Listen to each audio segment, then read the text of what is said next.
Hello, I'm Eli Kahn from the duo After Hours, and I'd like to thank you for joining me here in the Loop, a virtual clinic brought to you by the Michigan Music Alliance. In today's videos, we'll be exploring some of my favorite pieces of gear like beat machines, loopers, synths, and effects units, as well as interesting ways to combine them for unique sounds and how to layer them to create your own one-person band. I'll also discuss ways of improving your guitar skills and other stuff I think you should know. I'd like to start with a brief demonstration of what I can cook up with the various ingredients around me, and in the following videos, I'll break things down a little bit to show you what I'm doing with the pieces of equipment. Thanks again for joining me, and I hope you enjoy today's videos.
Let's take a look at my rig.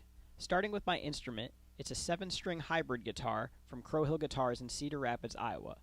I got it made about 10 years ago and I absolutely love it. It has a separate pickup system for each guitar and bass end, and it also has separate output systems so I can run them through their own individual effects chains, and then they link up back here at my Boomerang looper. So, let me walk you through the various effects I have on each chain, starting with the guitar.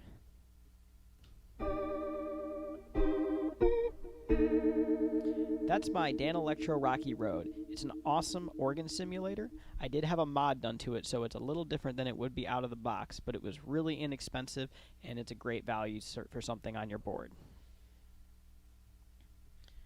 Next up, we have the Zoom MS-70 CDR. It's a multi-effect for chorus, delay, and reverbs, and you can have up to 50 banks with 6 pedals per bank that you can turn off and on individually. So I don't want to bore you with the math, but that's a lot of options, and it's a great addition to your toolkit. Here's a reverb that I designed that I use all the time.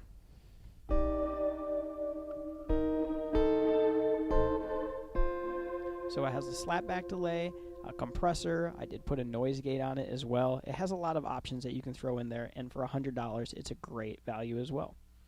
Next up is the Clean Glass from Joyo.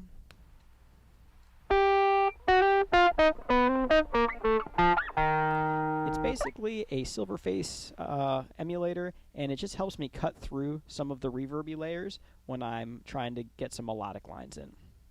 After that, we have the Custom Audio Electronics Boost and Overdrive from MXR. I basically leave the boost right here on all the time because I like the way it makes my tone sound, and then I'll use the overdrive For some heavier stuff, which in combination with the clean glass almost has like a tube screamer like sustain, but I don't have to worry about feedback, which when you're working with loops is basically a total buzzkill. You don't want feedback in your loops unless that's something that you're going for. After that, I have the El Capistan from Strymon, which is a tape delay echo. One of my favorite features on it is that you can establish a tap tempo and then just hold down the tap. And it will slowly build. And it's something that I wouldn't necessarily feature as the main part of a loop, but to fill out some space behind something, it really is a nice way to layer. After that, I have the Line 6 DL4 right here, which, although it's an amazing delay, I mostly use in the loop setting to do trailing sounds like this.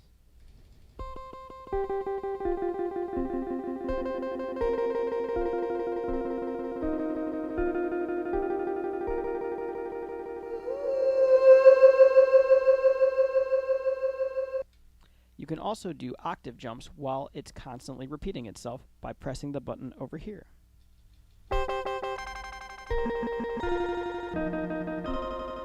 Next up we have my looper, which is the brains to my whole pedal board, the Boomerang 3. The guitar signal is also meeting the bass signal. So I have a shaker here, which is basically a mini vibrato.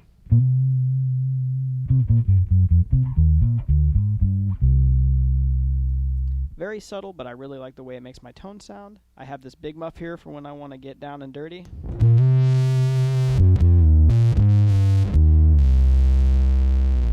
And then the Banana Effects Matryoshka, which is a super sick bass synth, and it can be a little overbearing, but it's an amazing pedal and is definitely super fun to play with.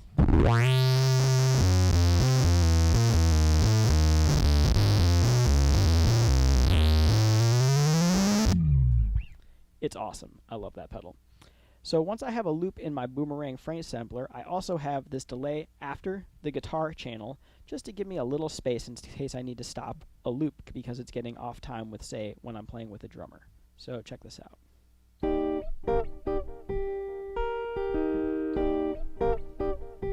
So now I'll turn the delay on and tap it to the delay I'm playing at. And now I can stop. And there's a little bit of a trail, so if I need to stop the loop and restart it, it will continue without sounding super abrupt. I also have the microphone going through my pedals, which is an interesting challenge right now, but I only have so many inputs, so yeah. Check.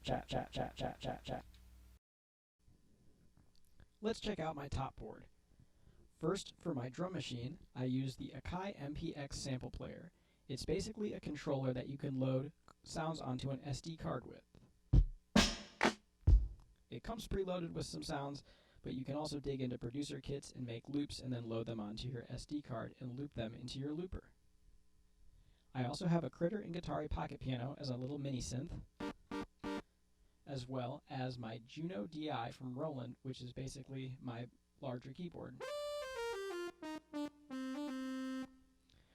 All three of those are running into my Nady Audio 4-channel stereo mixer. It was only about 25 or 30 bucks, and while I can't control any EQ parameters, I really don't need to. So it allows me to send 4 different signals through one output down to my board. From there, they all run off that one signal into my DL4 and into the Boomerang and back into the SP404SX. Here is a little example. I'm able to loop the drum machine into the Boomerang because it's running from the mixer into the DL4. So here's how I'll loop it. Now because I have the DL4 receiving the signals of the synths, I can create those long delay trails I was talking about earlier.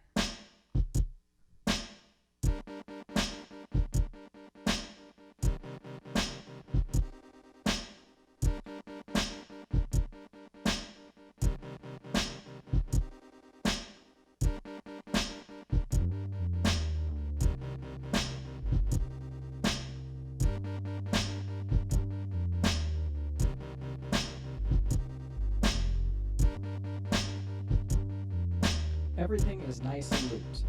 So now it's all running from down here to up here to the SP404SX, and I can put on different effects. Here's an isolator, cutting out my low and high EQ. Now it's just all mids. Some filtering. I really like the vinyl simulator in the effects.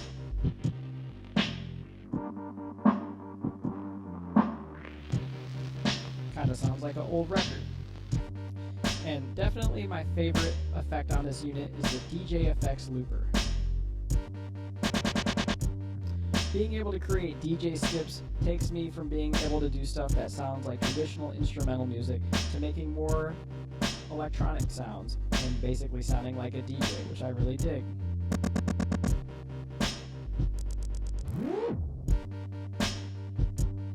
So you get the basic idea. From the SP404SX, I'm running into my DBX Go rack, which is a little crossover unit that has 2 inputs and 2 outputs in different settings that allow you to blend them together differently. Because I'm playing both bass and guitar lines, I like to be able to combine them with the high end of the bass and the low end of the guitar out without them bleeding into one another and creating one concise sound. It also has a really cool function on it, which I'll show you on that last loop. This is the sub-synth. So here it is without the sub-synth, and here it is with it. Really helps boost the bass, and you can even press it and affect the quantity. That's all the way up. That's all the way off. I like to keep it somewhere around 50.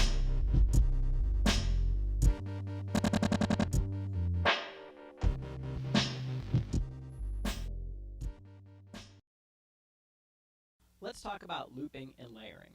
When I first got into looping about 12 years ago, I found that my layers would compete with one another all the time and sound really sloppy and messy. But over the years, I've implemented some ideas from my mixing engineer friends. The same way that you mix a track by creating fields of space and depth with reverb and delay, you can do the same thing to a loop. So reverb and delay can push things back into the mix, especially when on the neck pickup with a little bit more low end versus on the bridge pickup with some high end and a little bit of distortion. I'll give you a brief demonstration over a simple beat.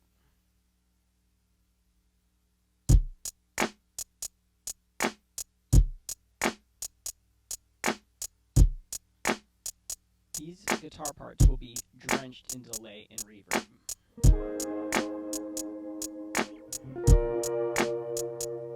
Let's loop them.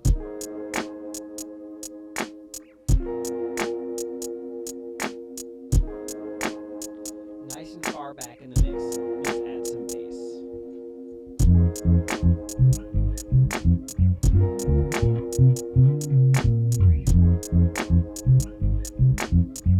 So we have a pretty full sounding loop, again with the delay and the reverb setting the guitar part further back.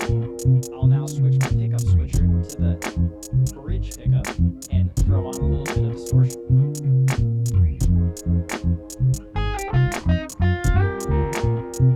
Really cuts.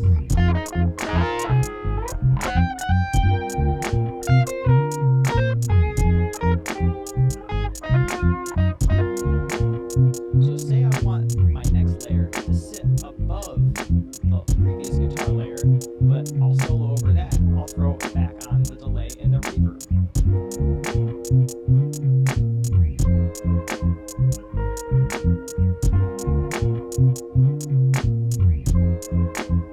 So that cuts really nicely above the first one, but I can still solo over it. I looped it onto the DL4 and can now reverse it. It's a really unique sound that helps fill out some space. I'll now turn off the delay and the reverb and keep the distortion on.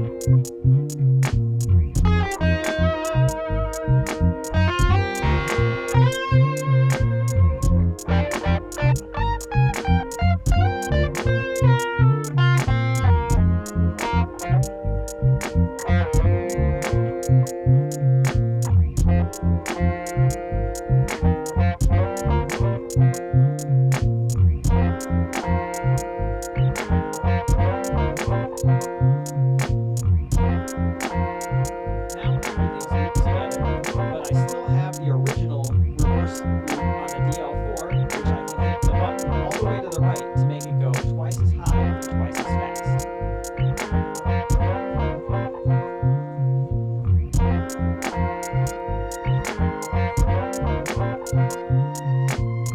It's still not the most forward thing in the mix, but it really fills it out nicely. And the track with the distortion on it is still cutting the best.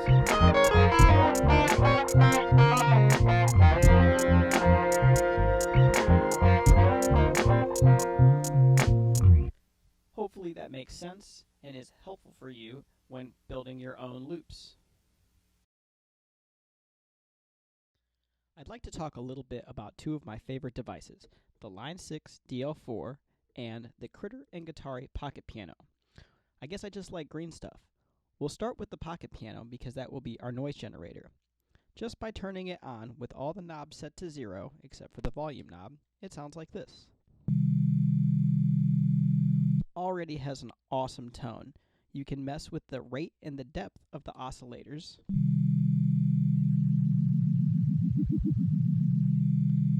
As well as changing the pitch by octaves.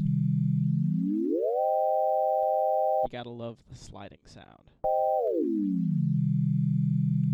In addition to those parameters, you can also change the wave shape.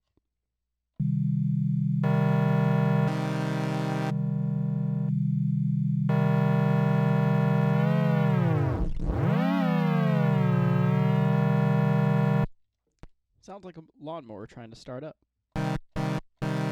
I love that one, especially at the high octave. Going through a very short loop that's constantly repeating itself, with the volume set to about half,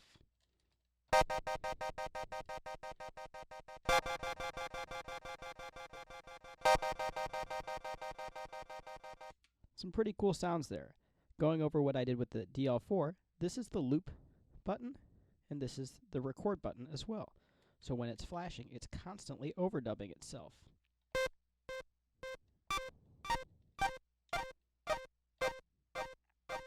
You can stop the overdub and just hold the sound.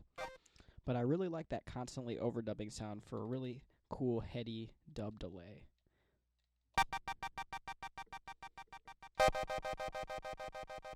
You can also change the speed of the loop by going twice as high and twice as fast by pressing this button when it is lit red.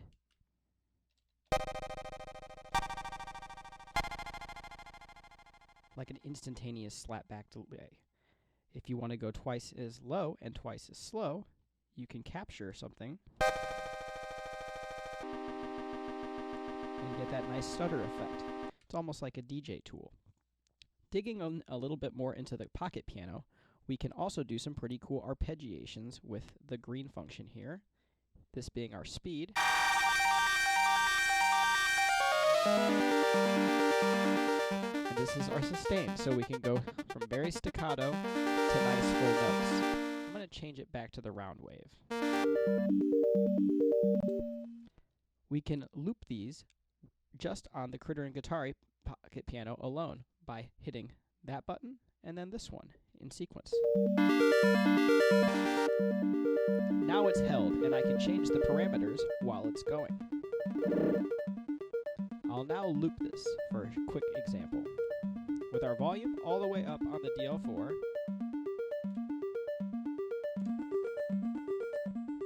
I will now go back to the chord, which is the red function.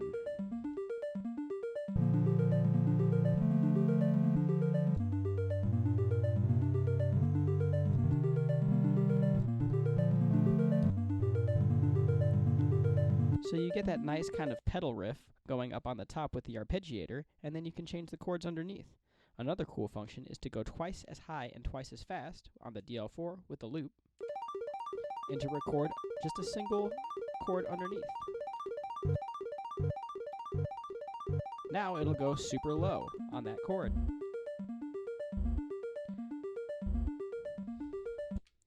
Now, adding to that, I will go to my solo synth, which is the white one, and this is our glide. You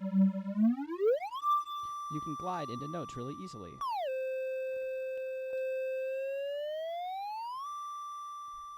Using this synth function, I will now change the delay time, repeat, and add some tweak and tweeze, which are our depth and rate and speed functions. Now, I can do these really cool bending functions and get nice long delay sweeps over the loop that is dry.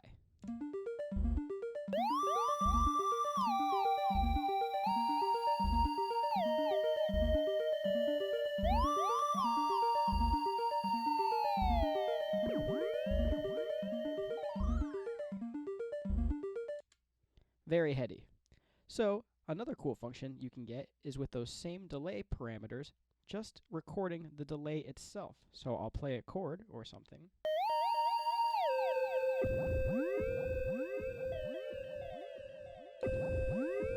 And now I have that as a loop. If you press the tap tempo button twice and it goes into a strobe, it is now in reverse.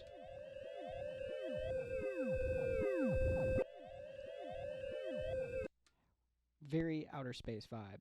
Going back to the original chord setting just by turning it on and off, I can now add some really cool chords underneath that sound.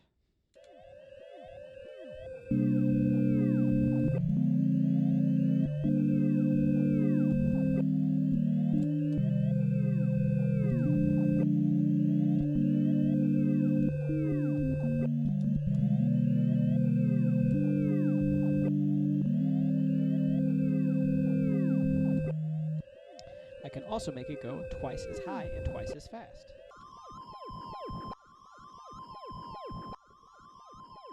My favorite function of the looper is the play once function.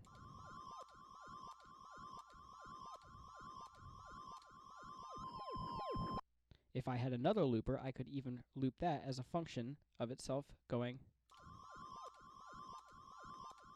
and just get that as a looper, but right now I'm just demoing it with one. But having two of these loopers together is really powerful because you can do this trail effect and make loops of that on a secondary looper and then make it go backwards, which, as you can imagine, is very cool and spacey. This covers two of my favorite functions with the DL4, and I will talk a little bit more about the pocket piano. There's this kind of weird, what I guess I would call a frequency shifter. It's like adding some extra depth, and then you can add this ring modulator style sound.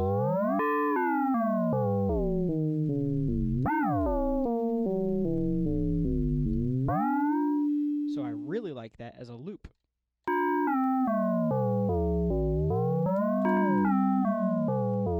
And then making it backwards again.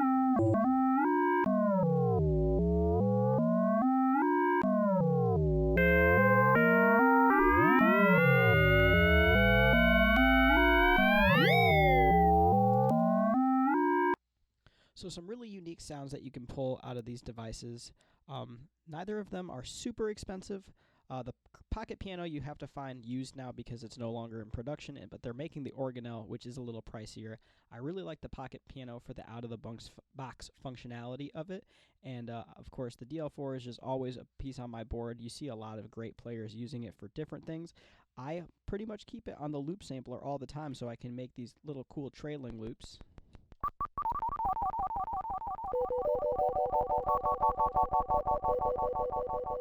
And with the trailing loop as well, with the double function over here, you can make it do octave jumps.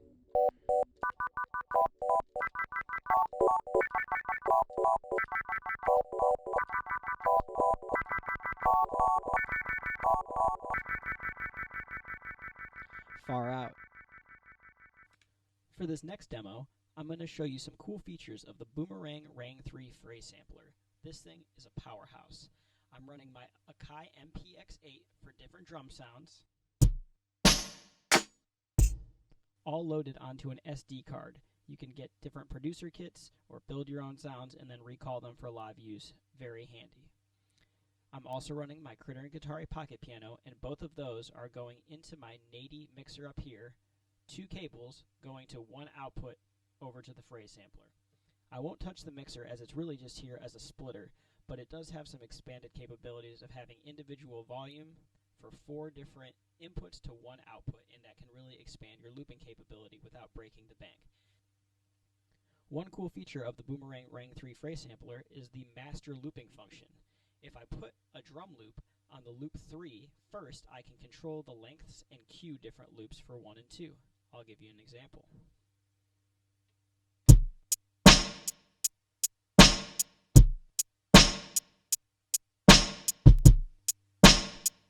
Now, whatever I do on loops 1 and 2 will allow me to cue based on that measure length.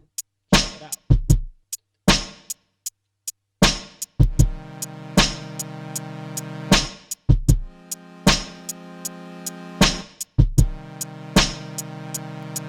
I can then turn off the drum and call it back in. Let's add some bass synth.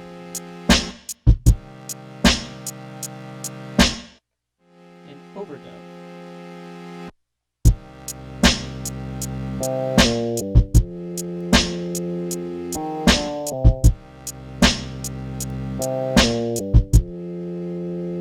Let's get some leads going.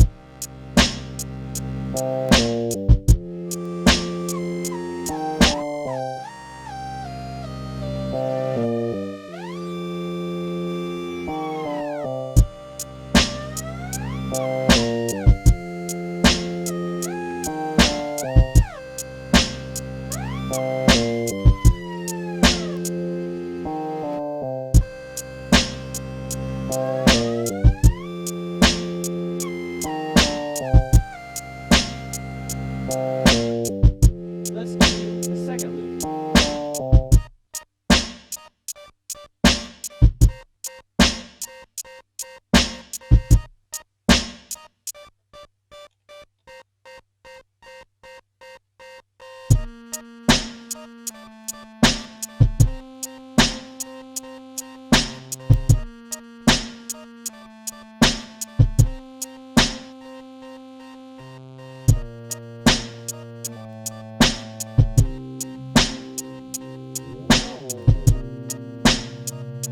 Now I can cue back to my first loop.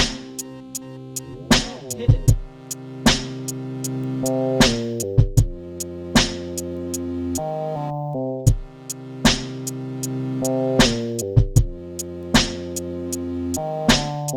So that's a basic idea of how you can build loops using the Rang 3 phrase sampler, running the 3rd setting as your master looper. Let's talk a little bit about the minor pentatonic scale, thinking outside the box and applying it to the whole neck of the guitar. A lot of guitarists, myself included, first learned this in first position. So for instance, in A minor, it would be at the 5th fret.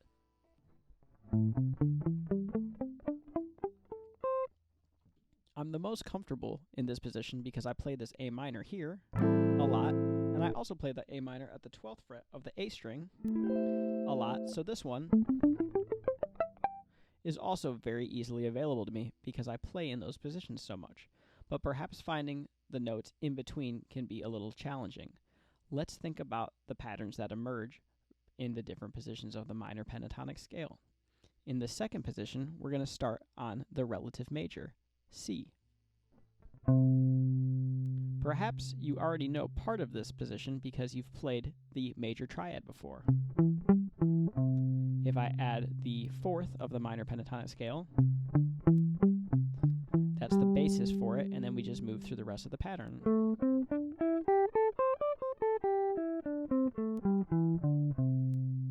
Moving up to 3rd position, rooted on the 4th. Moving up to 4th position, rooted on the 5th. And then moving up to 5th position, rooted on the 7th, which I'll do an octave down.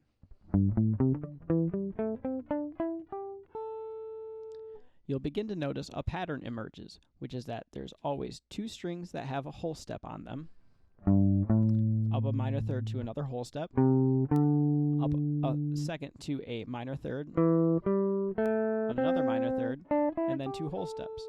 That same pattern occurs, but then you're just pushing where those shapes are sequentially in the pattern. So for instance here, the 2 minor 3rds are on the top. On this one, the 2 minor thirds are in the middle. Then the rest are whole steps. Here we have 3 of the whole steps in a row. Minor thirds, whole step. The 2 minor thirds, whole step, whole step, whole step, minor third. So you get the general idea. Now what I'll do is I'll take either ascending or descending 4-note groupings. Starting in the first position, we'll do it descending.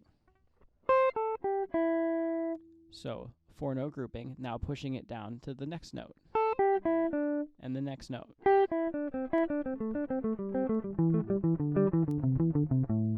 Not only is this a great left-hand exercise to get you associated with where those notes occur, but it's a great picking exercise. Now let's move it to the different positions, starting in second position. We'll do it ascending this time.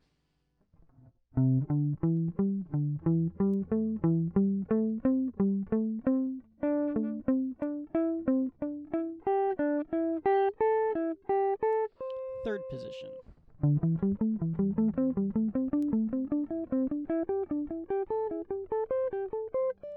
Fourth position.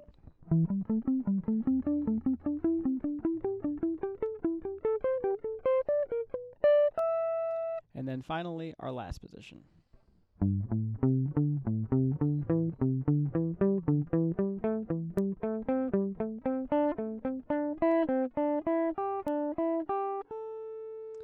If you do those patterns enough, you'll really cement the knowledge of and the muscle memory of where those notes are in those different positions, and it'll get your hand really used to them in each space. So then you're not thinking of this is a home zone and this is a home zone. They'll all be your home zones, and you'll be able to move through them fluidly. For instance, I can do some shifting to move from one position to the other just by sliding up a whole step, for instance, in first position. Now I'm in second position. Now I'm in third position. Now I'm in fourth position. Now I'm in fifth position. If you can approach it that way, you'll be able to move from one space to another on the guitar very easily, and it won't be so intimidating. For this next section, I'd like to start with some basic phrase building exercises to add to your soloing vocabulary and help you develop your own sound. It helps to know the major scale to start out with, and thinking of each note as a number 1 through 7, with 8 being the repeated octave. 1, 2, 3, 4, 5, 6, 7, 1. Pardon my singing. Anyhow, from this, I usually give my students an exercise to develop their phrasing so that they can do small note groupings, such as 3, 4, and 5 note groupings, all sequentially. 1, 2, 3, 2, 3, 4, 3, 4, 5, etc. would sound like this. A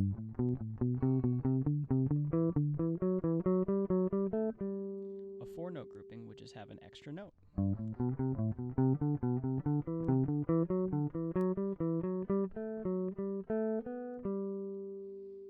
Taking the same concept and applying it to notes that are not all sequential, you could do something like 1, 4, 3 and push it through all of the available diatonic notes.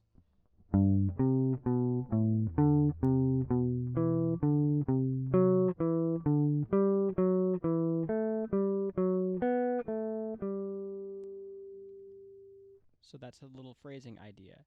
These are not particularly interesting, but they'll help you develop some facility getting through these scales using these little exercises to build your own phrases. Sometimes you can include chromaticism in them, or you can just do larger note skips. For instance, I'll do 1, 4, 3, 7.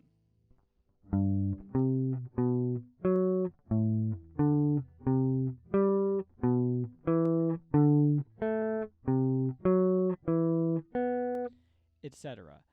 Again, these aren't super interesting sounding in terms of me playing them as an exercise, but being able to play something quickly like that in the context of a solo really adds a little bit of pep to them. I also really enjoy adding some chromaticism. So I'll do a 1, 3, flat 2, and then 2. And then every time I go to a new scale degree, I will add that chromatic note as the resolve tone.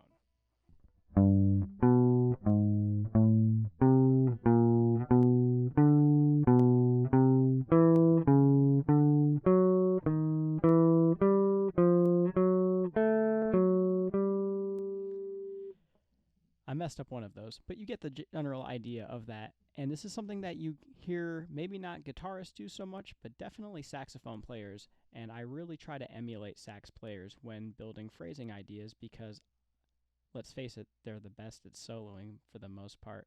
Don't get a big head sax players, but you guys are pretty awesome. So when doing that kind of stuff, you can really get some other types of instrument sounds out of your own instrument just by alluding to that kind of phrasing. Another idea that I really like is doing chromatic approach tones with enclosures to get kind of what sounds sort of like a gypsy jazz sound. In A minor, you would have the 1, 3, 5, 1 arpeggio like this. By going above each of those notes by half step and below and then approaching the 1, you would get this sound.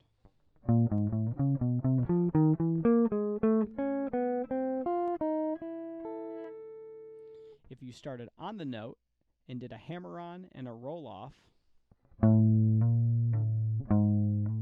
you get this sound.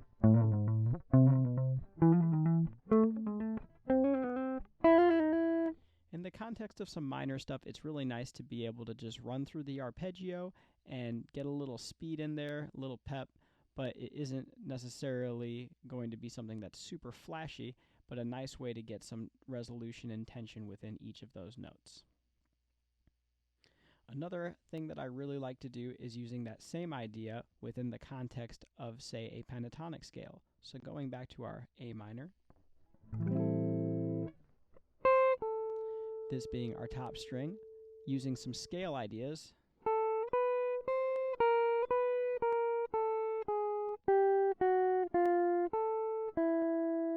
I'm basically staying within the shape of the box of my pentatonic first position. A little bit of shifting in there, but that's a little chromatic run. I think I stole that from someone, I'm sure I did. But it's a cool little way to get from one place to another within the confines of being in one position. Then you can move it down to octaves.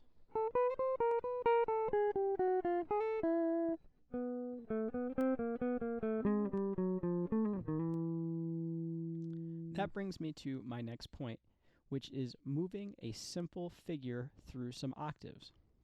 For instance, if we were to switch from A minor to A dominant, the most key parts of the dominant structure are going to be our flat 7 and our major third. Those are the notes that really define that scale. For the Mixolydian mode anyway. So what I'll do is I will break it into the core essential notes, to me being 7, 1, 3, and I'll add a 4 and a 5, and then move this through the octave.